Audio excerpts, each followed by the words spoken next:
Setyembre 22, 2024. Pagbasa gikan sa Santos nga Ebanghelyo sumala ni San Marcos.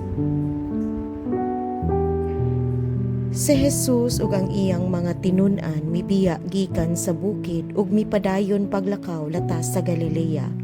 Dili buot si Jesus nga may mahibalo kun hain siya, kay gipahimangnuan man niya ang iyang mga tinun-an nga ang anak sa tao itugyan ngadto sa mga tao ug patyo nila siya ug mabanhaw tapos sa tulo ka adlaw. Wala sila makasabot kung unsay kahulugan sa iyang giingon kanila, apan nahadlok silang mangutana kaniya. Nahiabot sila sa Capernaum ug sa nakasulod na sila sa balay, gipangutana ni Jesus ang iyang mga tinun-an, unsa may inyong gilalisan didto sa dalan? Apan wala sila mutubag kay naglalis man sila kung kinsay labing dako kanila. Unya milingkod si Jesus ug iyang gipaduol sila ug giingnan.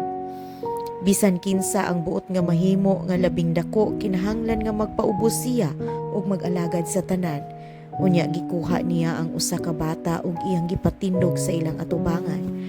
Ug iyang gikugos ang bata ug miingon siya kanila, ang mudawat sa usa ka bata nga ingon niini sa akong ngalan, mudawat usab kanako, ug ang mudawat kanako wala mudawat kanako lamang, kundili kaniya usab nga nagsugo kanako.